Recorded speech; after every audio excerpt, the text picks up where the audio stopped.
Yeah, good evening, ladies and gentlemen. Thanks for joining us today on the second quarter FY24 earnings call of Tracxn Technologies Limited. On behalf of Systematics, I'd like to thank the management of Tracxn for giving us the opportunity to host this earnings call. Today on the call, we have with us Ms. Neha Singh, co-founder, chairperson and managing director, Mr. Abhishek Goyal, co-founder, vice chairman and executive director, and Mr. Prashant Chandra, chief financial officer. I would now like to hand over the call to Neha to give her opening remarks and take us through the PPT, and after that we will open it up for Q&A. Please use the raise hand option to ask the question, or you can also submit your questions in the Q&A box at the bottom of your screen. Thanks, and with that, over to you, Neha. Thanks a lot, Siddharth. Welcome everyone. Thanks so much for joining us today for our earnings call for the second quarter of the financial year FY24. We are very excited to present our results for this quarter. In terms of the format, we would like to run through a short presentation and share some key highlights for this period. I will also give some commentary along, which will be helpful for the overall understanding.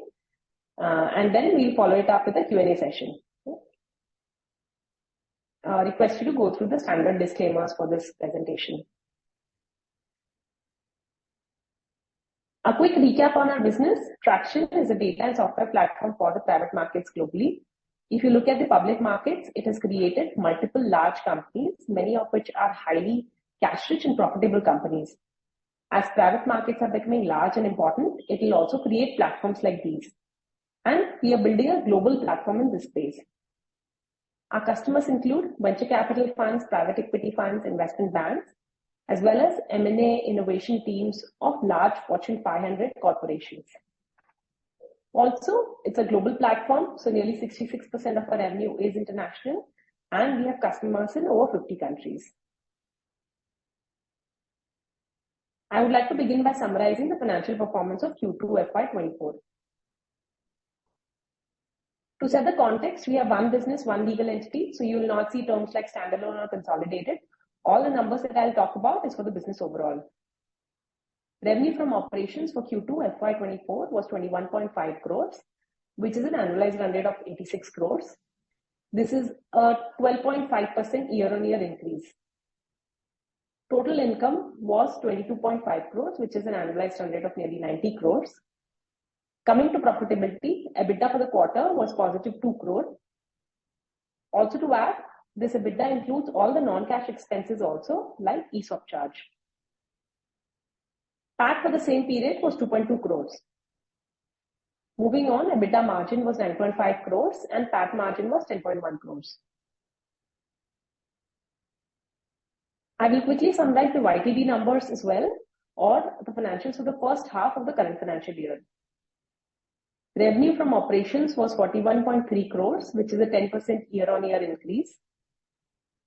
Total income was 43.2 crores, which is a 10% year-on-year increase.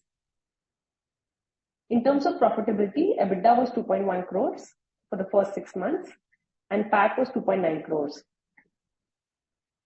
In terms of the margin, EBITDA margin was 5%, PAT margin was 6.9%. The business continued to generate positive free cash flow. The free cash flow for the first half of the financial year 24 was 0.6 crores. Cash and cash equivalents stood at nearly 63.1 crores, which is an increase of 20% on an year-on-year basis, or an increase of 10.7 crores in absolute terms on a year-on-year. In the subsequent slides, I will be covering each of the metrics we talked about in the summary in more detail, starting with revenue. Revenue from operations is essentially the revenue from platform subscriptions. 100% of this revenue is subscription-based. There is no services or one-time implementation component. So this is a fairly high-quality revenue. Also, please note that this is accrued revenue. So though we do prepaid billing and collections like most other financial data platforms you may have seen, we only recognize revenue for the time duration falling within the reporting period for which the service was made available. As discussed earlier, revenue from operations for Q2 FY24 was 21.5 crores. Revenue growth has started seeing acceleration after the decline in growth of the last 3 quarters. Revenue from operations grew at 12.5% on a year-on-year basis, up from 8% year-on-year growth that we had seen last quarter. Total income also saw similar acceleration in growth rate. Total income for the quarter was 22.5 crores, which is an annualized run rate of nearly 90 crores. This grew at 12% on a year-on-year basis, up from 9% year-on-year growth that we had seen in the last quarter. We have also added historical data for the last 3 financial years for reference here. Moving to EBITDA, EBITDA for Q2 FY24 was 2 crore. Please note that this includes all the non-cash expense, also primarily ESOP expense. If we exclude these non-cash expense, the adjusted EBITDA will be 3.1 crores.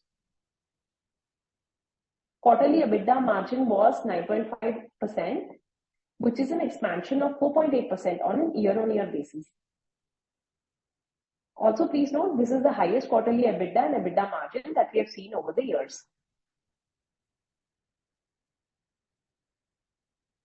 On similar lines, PAT for Q2 FY24 was 2.2 crores and a PAT margin of 10.1%.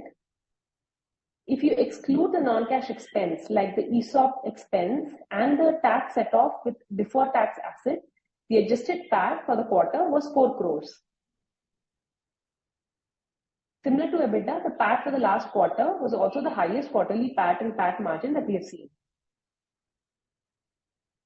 Just a point to note here, in the PAT calculation, you will see also a tax component, which is the tax amount set off with deferred tax asset.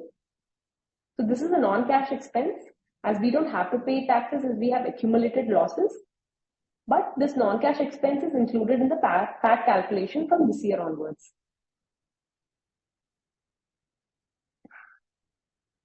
Moving on, one of the other matrices that we track closely for the business is what part of the incremental revenue is going into bottom line. We saw this metric increase this quarter with the revenue growth accelerating and the expense stabilizing. In the previous year, it has been much higher. So in FY21 and FY22, it was close to 80%. Last financial year, which is FY23, we had seen when we had increased the average team size by 23%, this metric had reduced to 31%. Last time there were some questions around when do we expect this number and what do we expect this number to be going forward. We had mentioned that we expected to come back to over 50% over the next couple of quarters.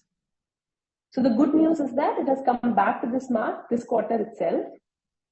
So in Q2 FY24, the percentage of incremental revenue going into bottom line was 48%. So this is a very healthy improvement over 31% that we had seen last financial year and from negligible that we had seen previous quarter.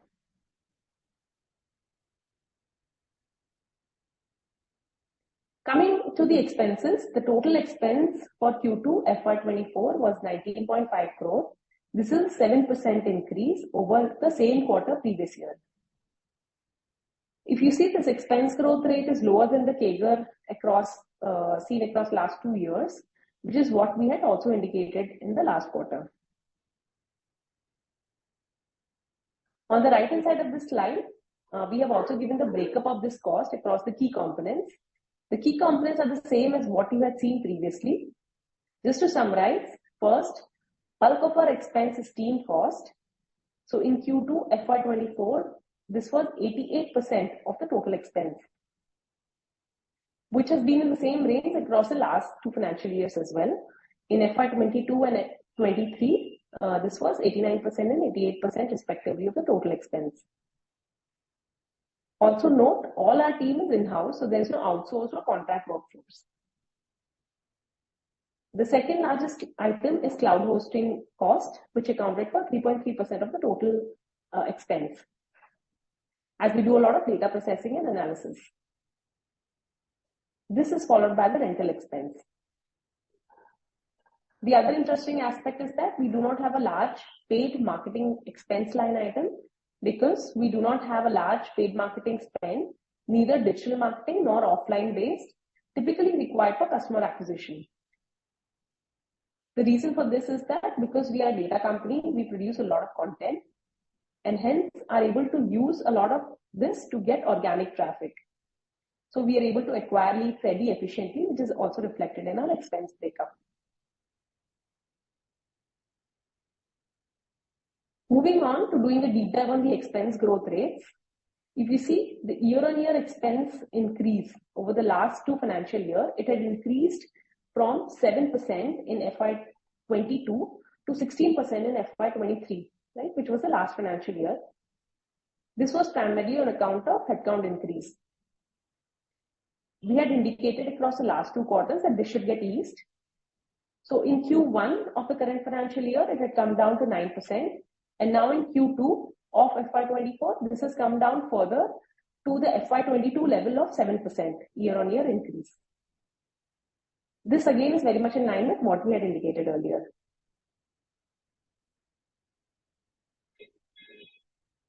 In this slide, we have also given the details of the main drivers for that. So employee cost, which we had mentioned earlier, contributes to nearly 90% of the overall expense. We have given the average headcount across the last year and the last 5 quarters. So if you see, the average headcount had increased from 684 in FY22 to touching a peak of around 900 in the last quarter of FY23. This increase in headcount was due to various growth initiatives undertaken last year.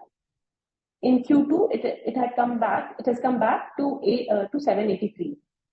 This headcount got optimized primarily due to various automation and efficiency initiatives that we have done.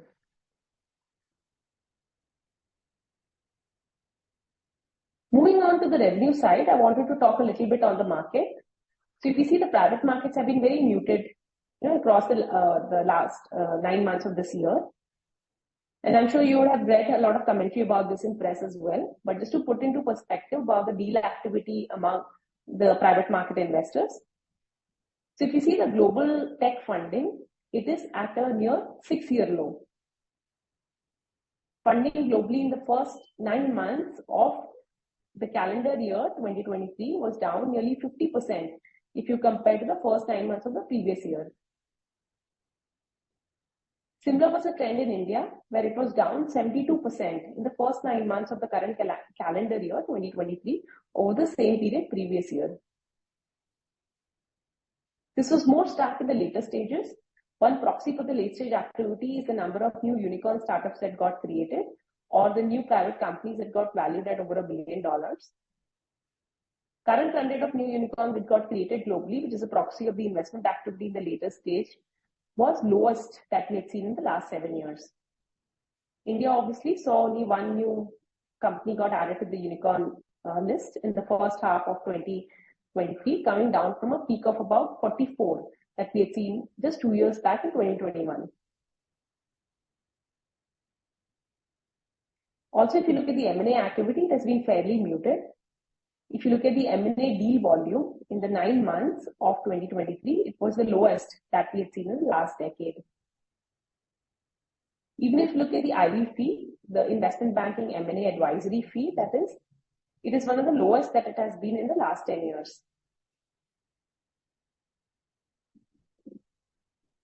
On the question of when it is expected to improve and bounce back, so last time we had mentioned that typically we have seen a lag of about 2 to 3 quarters between public tech and private tech. And with the public markets having recovered this year, it is likely to see some recovery in the private tech also.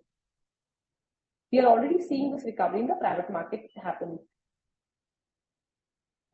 So if you look at the monthly trend in the private markets, right, you can actually see early signs of that the recovery has started happening. So if you see the year-on-year growth rates, the declining trend, which was happening for the last few quarters, has started to reverse. So this is the same trend that you see in the global funding stat as well as in India. This is also something that we are also seeing anecdotally around, which is that the deal activity seems to have picked up. So on the whole, the good news is that it looks like the private market deal activity seems to be bouncing back.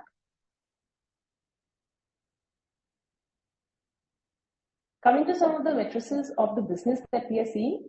So we are continuing to see green shoots.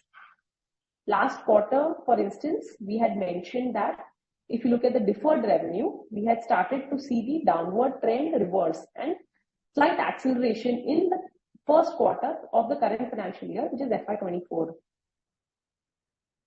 The good news is that this upward trend continues, and we saw further acceleration in our deferred revenue last quarter. So the deferred revenue for Q2 FY24, if you adjust it for the change in billing methodology, which I'll cover in the subsequent slide, it grew to 31.3 crores, which is a 26% year-on-year increase, right? Which is a further acceleration from the growth that we had seen in Q1.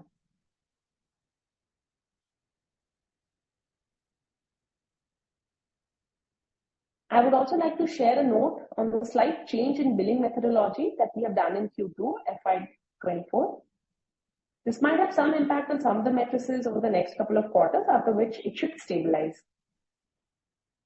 In the new methodology, only for one subset of accounts, currently all newly onboarded accounts, we raise invoice after the cash collection, instead of the typical way of raising invoice and then doing cash collection. This is to reduce possibility of bad debts and consequent tax expense, especially for export invoices. Please note that this was not a large number, but we have done it more for prudence purposes. We have also given the numbers in the slide. And this was done from mid of Q2 FY24. Hence, a portion of the billing for Q2 for new accounts has shifted to the next quarter. This does not have any impact on revenue. However, there's a one-time impact on contract price and deferred revenue.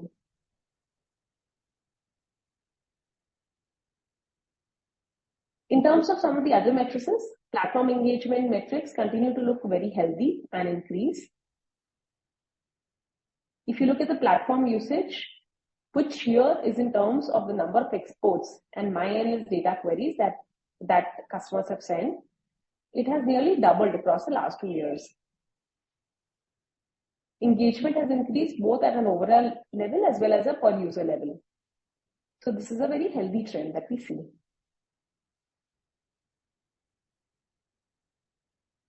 Apart from these, we at our end have also been investing heavily across various growth initiatives.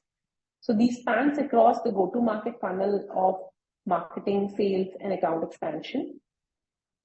We believe as the markets open up, we should see more acceleration in the new customer acquisition as well as customer expansion.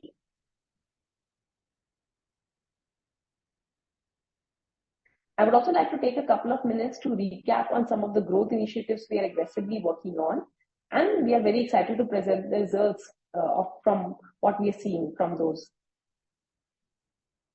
One of the very interesting growth initiatives that we have talked about previously is scaling our organic traffic.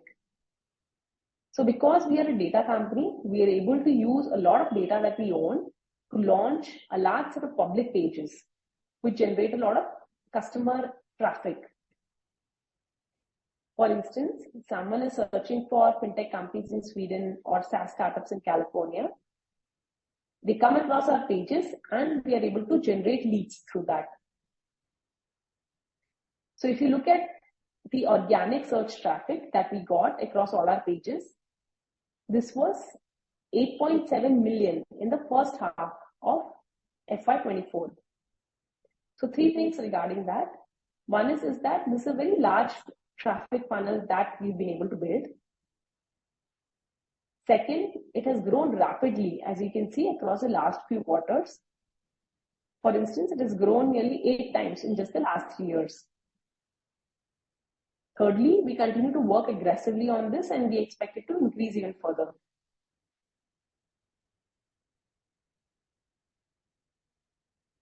Another interesting growth initiative is press mentions. As we have mentioned previously, whenever media talks about data on private markets or startups or emerging technology sectors, we want them to quote data from Tracxn. Our recent initiatives like launching reports with media, data contributions, regular column in some newspapers, etc., have resulted in multifold increase in press mentions that we have received across various respected media outlets. Advantages of press mention is that a lot of people discover our data for the first time through media, and then they come to our website and generate a very high intent lead. Also, we believe this goes a long way in building a brand as a data company, and hence also helps in our sales conversion and hence the revenue growth.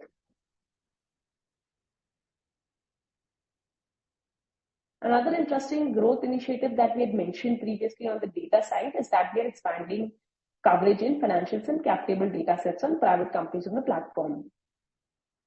For context, today we cover financials across over 15 countries, cap tables across over 10 countries. These data sets are particularly in demand by certain customer segments like private equity and investment banks, among other segments. For illustration, an investor wants to scan an upcoming space like a single specialty hospital chain or a D2C internet first brand in a particular country. Then in addition to the list of interesting companies and market landscape, they would also like to find out companies beyond a particular revenue threshold. Since we now generate sufficient cash, we have invested in increasing the throughput of these data production engines. And we believe that this will help us accelerate the revenue growth in future, particularly in customer segments of private equity and investment banking.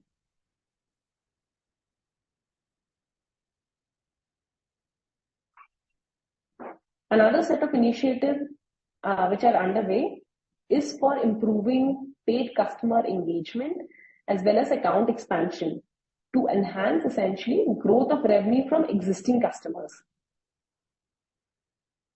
A separate team has been set up to increase the penetration of paid licenses within existing accounts, thereby moving from more reactive upgrades to doing more proactive upgrades. We have also set up a separate team within customer success for various engagement initiatives aimed at increasing user level as well as account level engagement through a variety of initiatives. To give an example, like better platform education or periodic touch points or hero features or personalization and many more.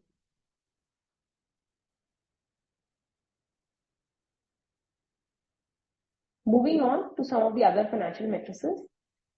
The company generated positive free cash flow of 0.6 crores in the first half of FY24.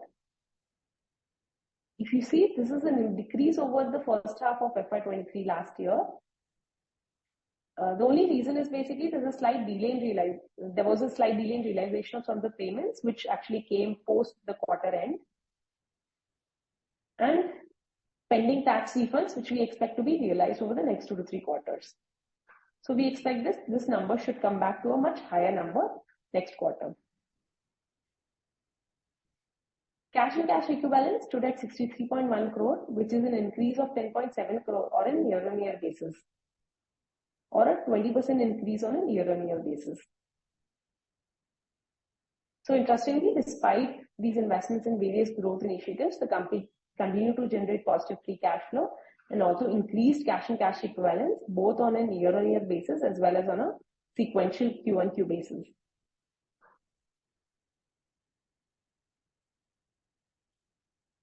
In the subsequent slides, we have covered some other KPIs for the business. On the first slide, we covered number of customer accounts and number of user accounts.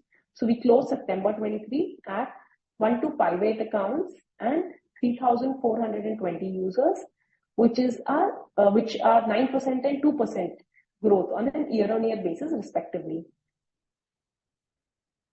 Please note, in terms of number of users, we had done some slight tightening in terms of the number of non-paying users within paid accounts, which had reduced the number of users, but does not have any impact on the revenue. In fact, we hope to have more expansion through this as some of the accounts would buy more licenses due to this.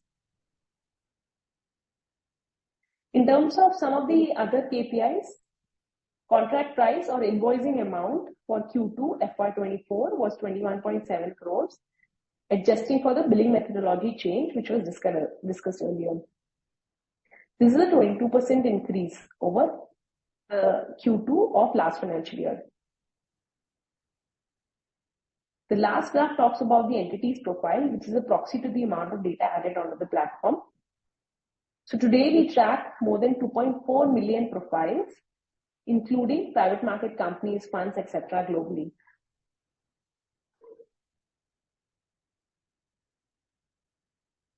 In terms of some of the other interesting characteristics of the business, 66% of the revenue for Q2 FY24 was from outside India.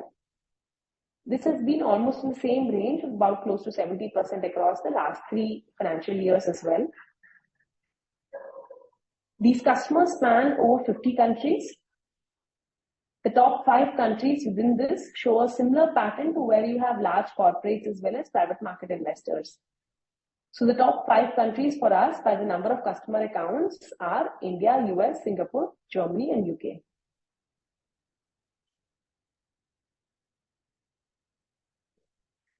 Additionally, we also serve a rich and diverse customer base across the investment industry, including venture capital funds, private equity funds, investment banks, as well as corporates across their M&A team, innovation teams, etc., and others, including government agencies, universities.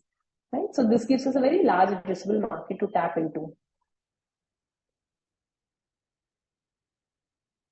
So with this covers most of the key updates from the recent period.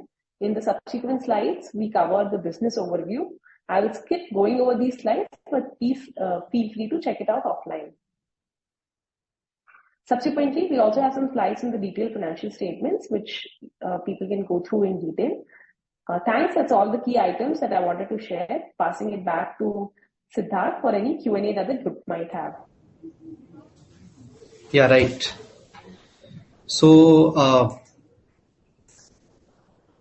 thank you, Neha. And now we'll start the Q&A session.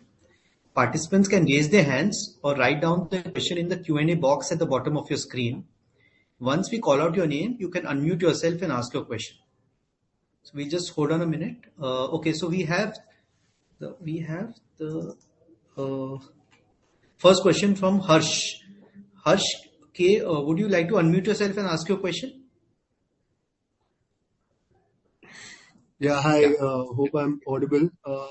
Just a couple of questions. First of all, thanks Neha, thanks Abhishek. Good set of numbers. Just a couple of questions on the cost side.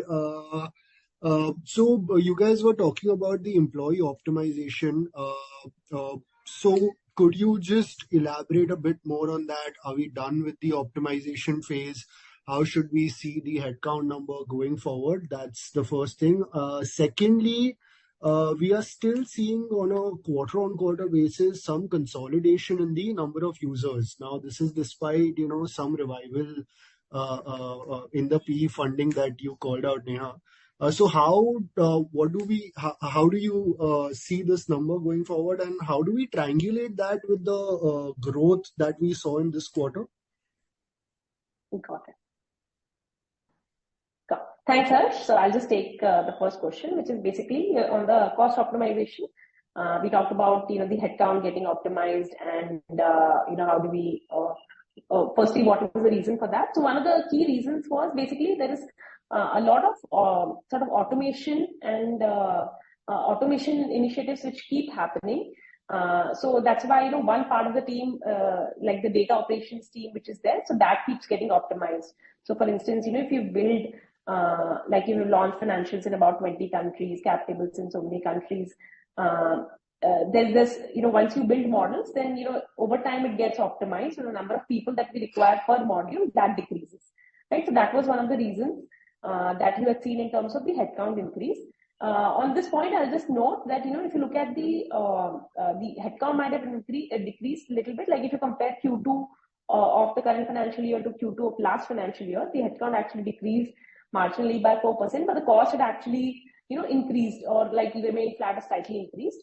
One of the reasons is that obviously we are not the cost optimization is not the reason for the headcount sort of optimization. I think this is a natural automation initiatives which keep happening through the org. Right, so that's one on the reason for why the optimization happened. Coming to the second part, which is how we expect it to going forward. So my sense is that most likely the employee count should sort of stabilize at around between 750 to 800 across the next probably few months. That's why we're also sort of indicated with the cost increase you can sort of expect, should be like less than 10% for the overall expense that you can expect, right? So hope that answers the question on the first part, which is, the optimization part. Yeah, it does. Thank you. Right?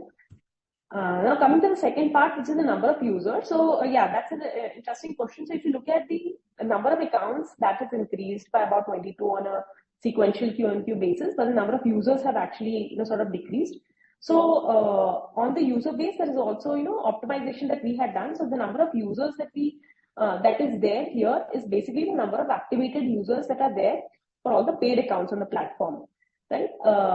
What typically happens is that, people like customers sign up for some number of license seats, and then we give them a few other additional seats so that in the next upgrade cycle, we are also able to upgrade some of them.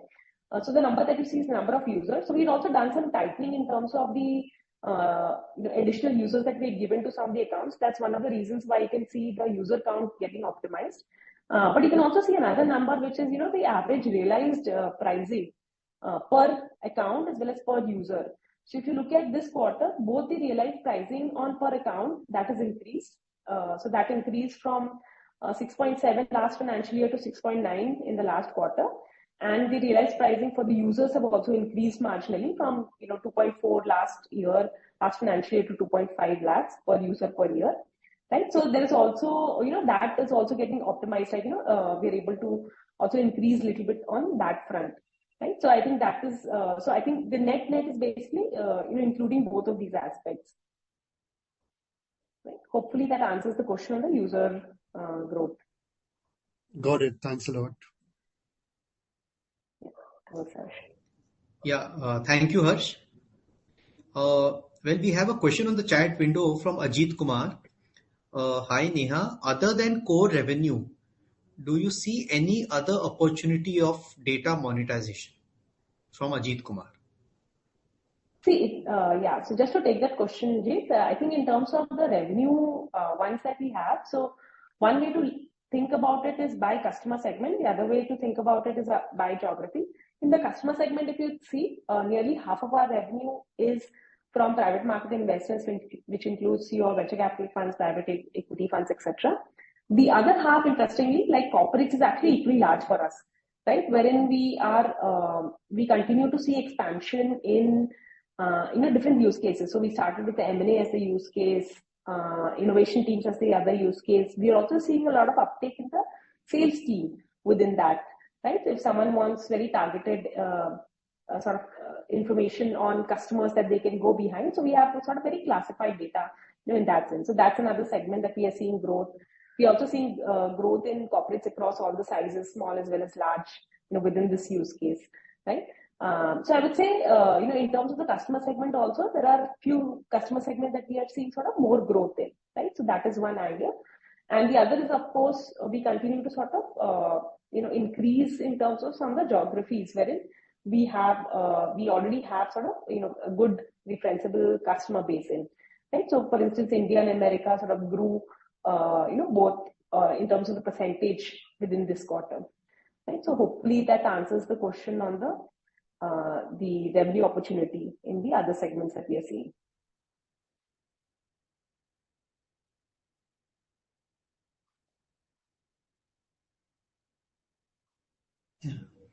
Yeah, fine. Thank you, Neha. So we have Urvi Shah's hand raised. Urvi, you could unmute yourself and ask your question, please. Yeah, so thanks a lot for giving me opportunity. Actually, I'm speaking on behalf of my wife, who is the investor. So first of all, congratulations on setting up a decent number. Okay. One question, is that, I mean, it's been barely 1 year, that we've been listed. Probably it's just 1 year that we finished listing. Yeah. Unfortunately, and it was a totally OFS, if I'm not mistaken. All right. So I still see, promoters, reducing the stake. Now we have total confidence of, in the company as also in the management, and hence we are still in with the company.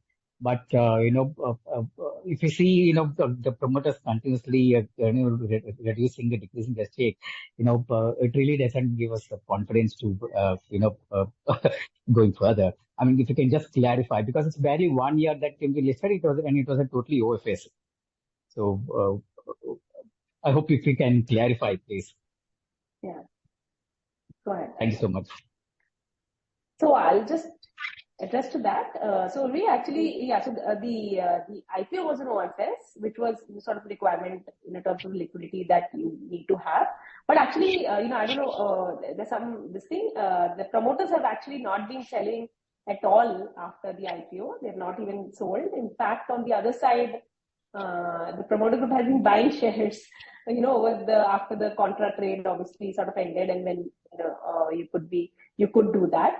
So, it has, I think the promoter group has been buying more. And maybe, Abhishek, if you want to add. Yeah, I wanted to reassure that first 6 months there was a lock-in, so we couldn't trade after the IPO. After which every quarter there has been some buying from the promoter group. And you can see it on NSE's website, they are all visible there. And once you buy for 6 months, we can't do a contra trade. So every quarter we try to see that we buy some stock so that there is a confidence that we are not going to sell for next 2 quarters, next 6, 9, like at least 180 days. Oh, okay. So I don't know why the BSE website of CNN, it shows a reduction in the. Is it because of ESOPs or any other dilution? Yes, it might be because of ESOP. Correct. Yes. Prashant, maybe if you have it handy, you can show the NSE's website that where we have been buying. So basically there is a marginal, very slight reduction. So as of 30th of June, it was 35.56, the promoter and promoter group holding. And as of 30th September, it is 35.22. So the marginal reduction that you see is on account of the ESOPs being issued pursuant to the employees exercising their stock options. Oh, okay. Clear. Apologies. We have been buying. Don't worry. You will see us only buying. Thanks a lot for your clarification, and wish you all the best in all the future endeavors. Really appreciate your response. Thanks a lot. Yeah, thank you for the confidence, Abhishek and Neha. And we have one question. Yeah, sorry. Yeah. So we have one question in the chat window. Within headcount reduction, can you let us know in which teams the reduction has happened? Yeah, I'll just take that. So if you see there are 4 teams which are essentially, which we sort of give the split across. So if I were to just summarize the team of about, 750, the way it splits across the 4 teams is about 90 members, in tech and product, about 370 members today in data and analyst operations, about 220 members in sales and marketing and customer success, and about 60 people in business support, right? So these are the 4 groups that we have been sort of giving out, how the headcount sort of splits across. If you look at the headcount reduction which has happened, it has primarily happened in the data operations layer. As I was saying, that a lot of the modules keep getting optimized. So as you sort of launch new modules, you do that. Once it gets live, there's also a lot of operational efficiency that is there across all the modules. So the number of people that you require to keep running on an ongoing basis across all these modules, right? Whether it is, to give you examples, whether it's financials in a particular country like Germany or in UK or India or Singapore, or it's cap tables, or it is global funding transactions someone is covering, or the team which is covering global M&A, etc. Right. So what we have seen over time is that the number of people required in across all these, there's a lot of operational efficiency which also kicks in, and the number of people reduces. Right. So that is the same team that had got optimized. So hopefully that answers the question. Yeah. Thank you, Neha. So participants, if you have any questions, you can kindly raise your hands and ask a question. And in the meantime, my colleague Samir has a question, so I'll just hand over the screen to Samir. Yeah, hi Neha. Can you elaborate a little bit about the new billing system that we did this for the quarter? Right. Yeah, so I'll probably give a brief and then I'll pass it on to Prashant, to add on this. So essentially, what happens is that, to give you an example, if there is if there's an export invoice which is there, which eventually got written off, there is a tax liability which happens on that, like for instance, GST with interest happens. So what we have done is essentially instead of raising the invoice earlier, we wait for the cash collections to happen and then raise the invoice. What this helps us do is reduce the component of for instance, the bad debt that is there, as well as the tax instant which the company has to bear.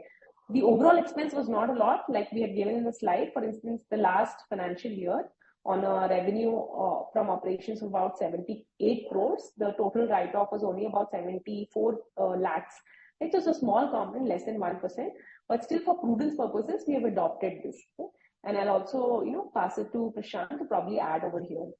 Yeah, sure.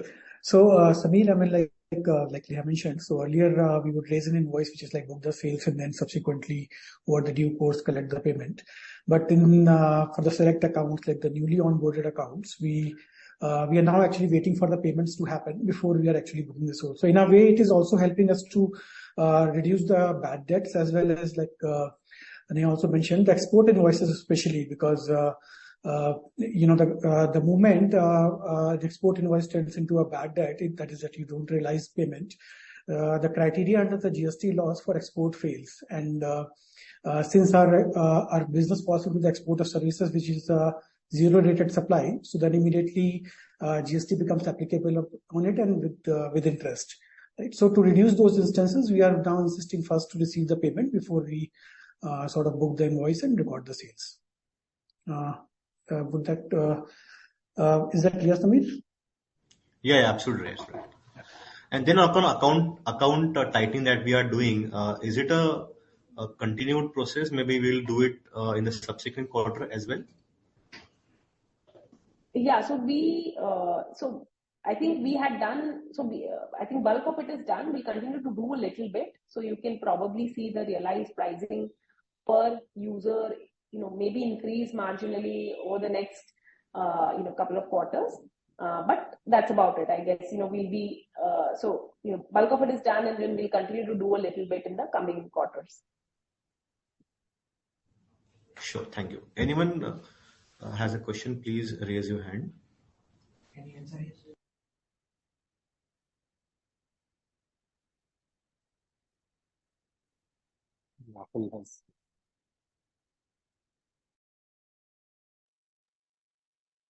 Rahul has raised them. Yeah, I think Urvi has a question. Urvi, you have a repeat question? Yeah, thanks for giving the opportunity once again. Yeah. So the second question would be like, okay, we saw a reduction in the headcount, right? So will this, give us some reduction in savings going ahead? And will there be further ESOP expenses, in the coming days? Right. Yeah. So just to add to that, the primary motive for headcount decrease was not so much a cost optimization, but it was more of an output of the headcount reduction which has happened. Mainly the reason was that the automation initiatives, and the efficiency initiatives that keeps kicking in. In terms of the cost impact of this, I guess bulk of it, that is why if you look at last financial year, the total expense had increased at about 16% on a year-on-year basis. That has come down to 7%, this quarter, which was in line of what we had seen in FY22, or if you look at a more longer historical period, right? So this has come down to, the longer sort of the growth rate that we had seen in terms of the expense, right? So I guess bulk of it is done. On the second part, which is on the ESOP expense. So the ESOP expense, the way to think about it is that, we do not have sort of, we do not give bonuses. So a part of the component of your salary of employees is basically based on ESOP. And as we had mentioned that, you can expect the ESOP expense to be in the same range of about, 6 to 8% of the total employee benefit expense, right? And, it continues to remain in the same range. I mean, how far are we expecting this? I mean, going ahead, I mean, the next year or 1 year, 2 years? So I think most of it is done, and we expect that the headcount should stabilize between, around 750 to 800, between that range. No, I'm talking about the ESOPs, basically. So the ESOP will be part of an ongoing basis. Just the way to think about ESOP is that it is a part of your salary. So we don't have, for instance, bonuses. A part of your salary is actually paid to employees as ESOP expense based on when the appraisal happens or when the joinings happen. Right? So this is a part of an ongoing expense that you will continue to see in the employee expense, and this is the same pool that we had sort of created. So there's no additional pool that has been created. Clear. The last question, any dividend distribution policy has the company thought of? Right. So yes, we, like we do generate cash, and if you look at it, the cash and cash equivalents have been increasing. So I guess, over time we will probably do one of these three things, right? Either do dividend or buyback or do some part of inorganic expansion over time. Right now, we don't have a timeline in mind of either a dividend or a buyback or doing this. And maybe we'll take a call, in the next couple of quarters on these things, and we'll sort of communicate accordingly. Yeah, and just one thing what I heard, that is the company applying for any inorganic opportunity? Right. So right now, there's no immediate inorganic expansion that we have sort of, that is there. We will probably have, we'll probably do, if you look at most financial data companies, inorganic is part of your growth strategy. We do not have any immediate plans of doing that. So maybe in the, maybe a year later or so, we might think about that. Clear. Absolutely clear. Thanks a lot once again for clearing all the queries. Really appreciate it. Thank you so much. Yeah, thank you, Urvi. I'd seen hand raised of Rahul Jain, but now it's missing. So we'll move on to Amit Chandra and then we'll take Harsh K. So Amit Chandra, would you like to unmute yourself and ask your question? Am I audible? Loud and clear. Yes. Yeah, hi Neha and hi Abhishek, and thanks for the opportunity. So we have seen some recovery in the growth rates and also in terms of the incremental EBITDA contribution and the margins. But I would like to understand how do you see the business momentum shaping up? So we had a fairly flattish kind of an quarterly run rate over the last 4 quarters. But are you seeing on-ground pickup, because most of the investments are mostly behind in terms of sales and marketing, in terms of whatever investment that you have done. So when we can expect this growth, YOY growth rate, to reach at least what we were doing say a year back, and in terms of your sales engine, how confident are you that the current sales engine is able, will be able to generate that kind of growth? Thanks a lot, Amit. So I'll just take that. So in terms of the momentum, we are actually seeing the momentum sort of pick up. Like if you look at, all the business metrics, the deferred revenue has started picking up.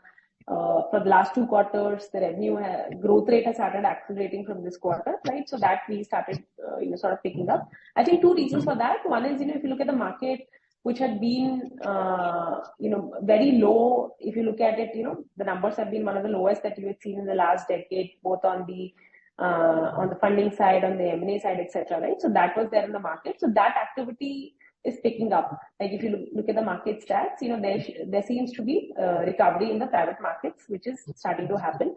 So one aspect about this is the market, wherein more deal activity has started to happen. The other is also the GTM initiatives that we have done. Right. So, for instance, our traffic, which is increased, like doubled, more than doubled in the last just 1.5 years, and all the other GTM initiatives that we are doing. So we are also getting good, sort of results from there, through which, one is we are able to generate a lot more leads. That means a lot more demos for the sales team. We had also expanded the sales team earlier. And the third thing is that we're also working right now on a lot of on the expansion initiatives. So you will also see sort of, growth in that. Right. So there is also the second part, which is the GTM initiatives that we are working, which are also seeing results. So in terms of the momentum, we definitely see overall the momentum, seems to be picking up in terms of the revenue growth, and we hope that, that should continue.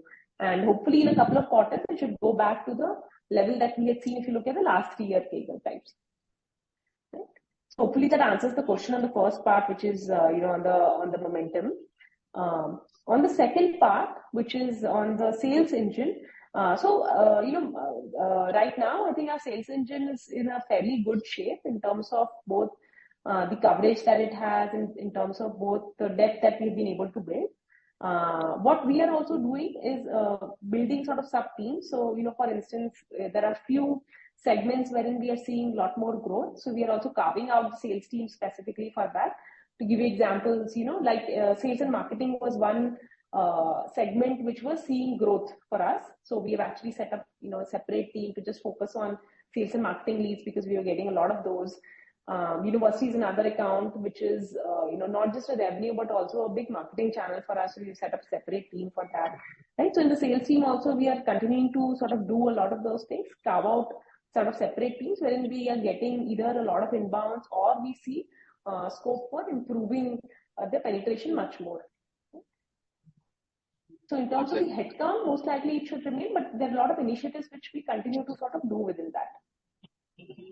Okay. So And yeah. Thanks for that. And also in terms of the organic growth that has been increasing on the platform.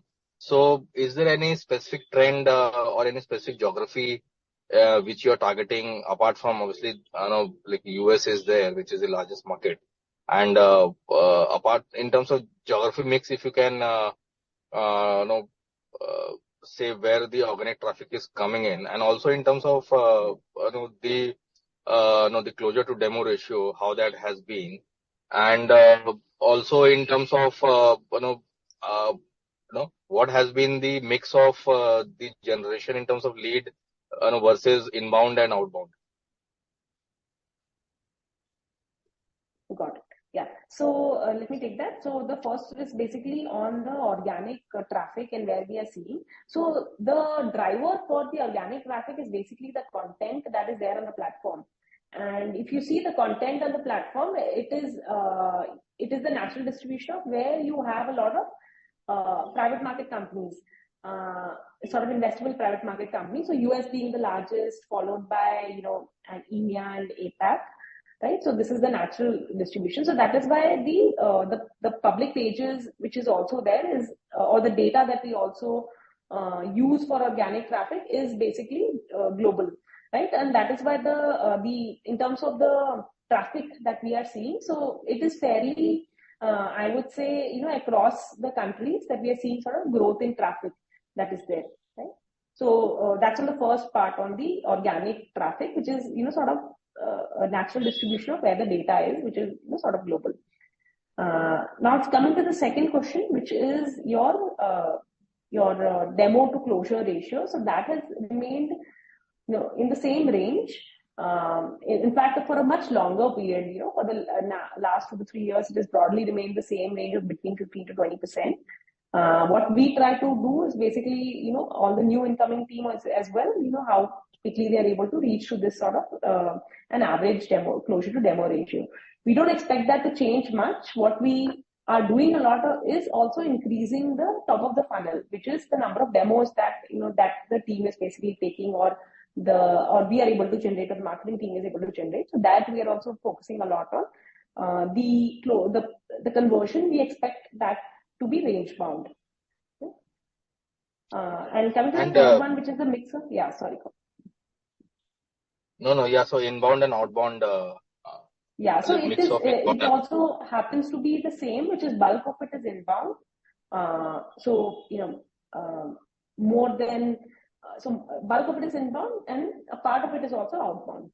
But bulk of the closures that we see is in terms of inbound. Like people have already seen the content, or people have already seen it somewhere. Then it's easier for us to sort of close and do it in a sort of limited sales cycle time.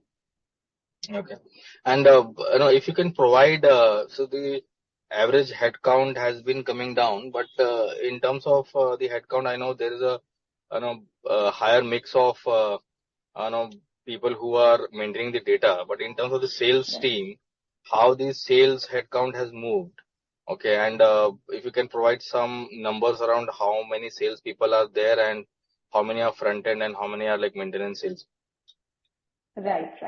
Yeah. So if you look at, so in terms of the sales headcount, so the sales headcount after the ramp up that we had done about, from a smaller team to about 220 members, not the sales, but the entire GTM team, which includes your sales, marketing, customer success. So that has been around in the same range of about 220, right, for the last 2 quarters. Within that, the sales team, which would be around about 140 people, which includes people which are closing as well as other support team, which is doing sales enablement, which is doing sort of SDR, which is your lead qualification, etc. So it includes all of them, right? So the closing team would be smaller than this.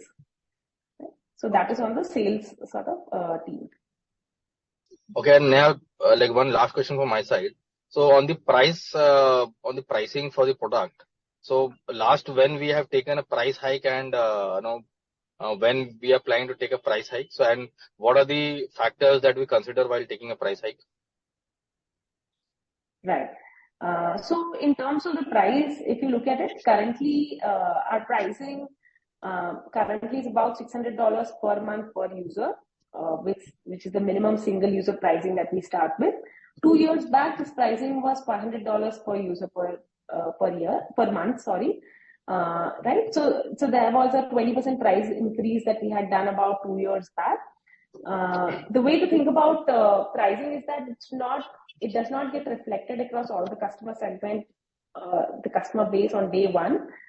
We typically implement the new pricing for the newly onboarded customers, and for the existing customers, we actually do it as the renewals happen. And all of them may not renew on the first renewal. So we give people time, within the next 2 to 3 years, most of the customers will come to the new pricing, right? So that is the way that the pricing is there. And the other thing that we have also been working towards, so it's not just the pricing increase, but how do we increase the realized pricing per account, right? So a lot of initiatives that we have done is, for instance, increasing the number of licenses that a account ends up buying. To give an example, on an average, typically accounts buy 3 users, from us, and but the team sizes are fairly large. So typically, a lot of accounts prefer to start small and grow over time. So there a lot of work is also being done on how do we sort of grow within the account. So it is not just the pricing increase that we see grow, that can be the lever for increased realized pricing, but also these initiatives, for instance, if you are able to add more licenses, have more users within each account, which will also increase the realized pricing per account.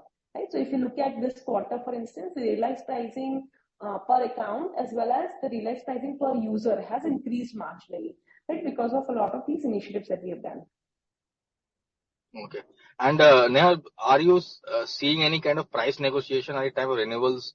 Because if anyone is increasing the user per account, okay, then are they asking for a price discount for that? Right. Yeah. So interestingly, for this segment, we don't see a lot of price negotiation happen, especially in the private market investor side. There's not much of price negotiation happens. Maybe on some smaller corporates, we might see some of them, but actually there is fair amount of payability which exists within this customer segment. So there's not a lot of price negotiation which happens.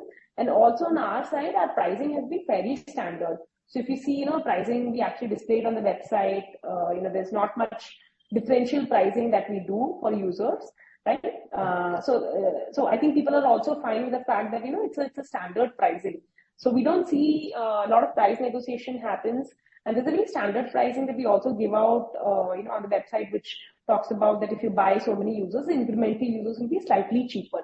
And that is what the teams also follow, right? So, and that customers are fine with. So we don't see, them negotiating a lot.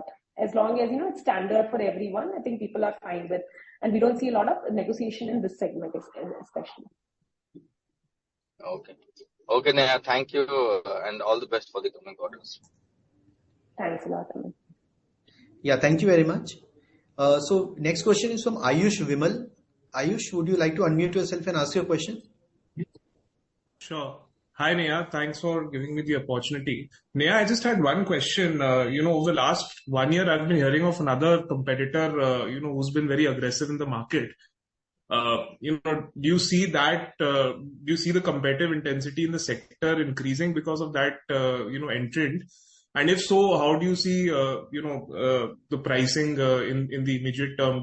Are you facing pricing pressures from some of your clients who are taking simultaneous demo with both competitors? Sure. Thanks a lot, Ayu. So just to answer that, we haven't seen much increase in competitive intensity, across the last, 1 to 2 years. It has been the same set of players globally. As it's a vertical industry, there are only about 5 or 6 players which exist globally that we run into. But that's about it. And there's also differentiation which exists. In terms of players, there are a lot of these point solutions which sort of exist, right? Which are giving you one particular data point.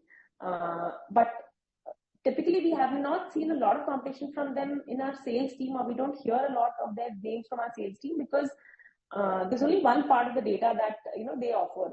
However, if you look at the typical workflow of our users, which is an investor or an M&A professional, there are a lot of things that they need to do, right? From deal sourcing to deal diligence to so not just financials, but they would actually look at the sector. They would want to look at global comms. They would want to look at transactions. They would want to look at the funds portfolio which they are meeting. So this is like your platform that you spend a lot of the time on, right? So we haven't seen we haven't hear about these things from the sales team so much because these are more point solutions. So we don't hear a lot from them in our customer sort of interactions. So coming to the pricing pressure, also there's no comparable, right? These are sort of very point solutions, as I was saying, but there are a lot of other workflows that people that the platform addresses that people sort of spend time on, which we sort of holistically do. So in terms of competition intensity, it's probably remained the same. I would say in the last 1 to 2 years, we have not seen any change in that. Fair enough. Thank you so much. Thanks.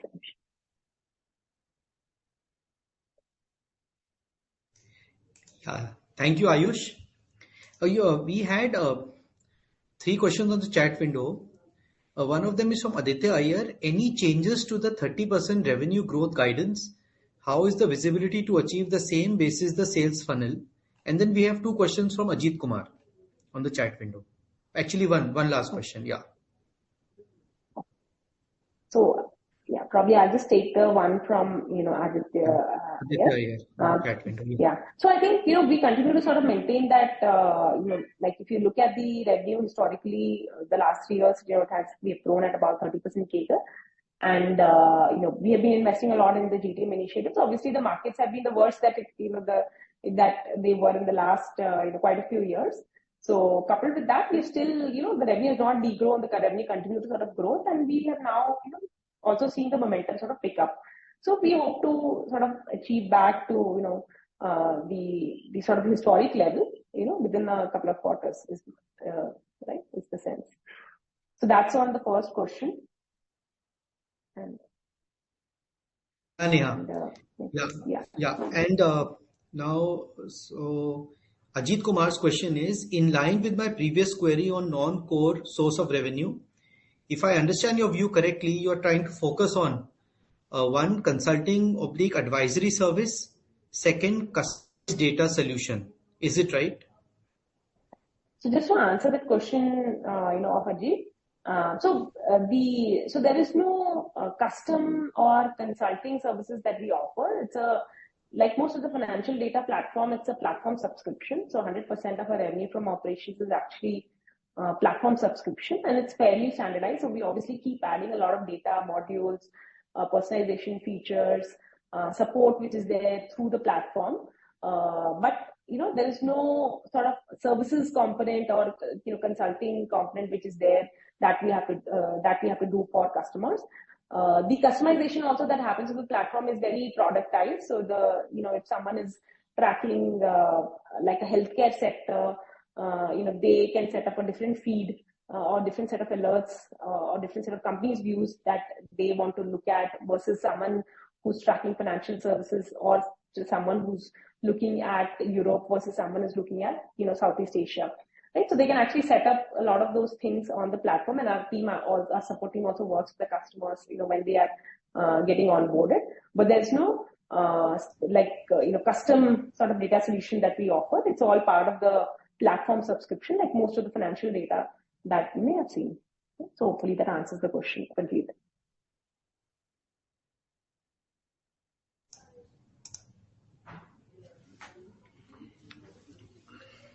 I think Rahul has a question. Yeah, so I think in the interest of time, I think we will have to close this now. In case if you have any further questions, you can reach out to management at investor.relations@tracxn.com. I will not pass it out to Neha and Abhishek to give the closing remarks. Thanks a lot, Samir. Thanks a lot, Siddharth. And thanks everyone for joining us today. I hope you got a good understanding of a recent business update and we've been able to address most of your queries. In case, as Samir mentioned, if you have any follow-up queries, please feel free to reach out to any of us. I'm Neha at Tracxn.com, or you can reach out to Abhishek and Prashant, or you can write to our team at investor.relations@Tracxn.com. Thanks again and have a good rest of the day. Yeah, thank you. You can now disconnect the call. Thank you.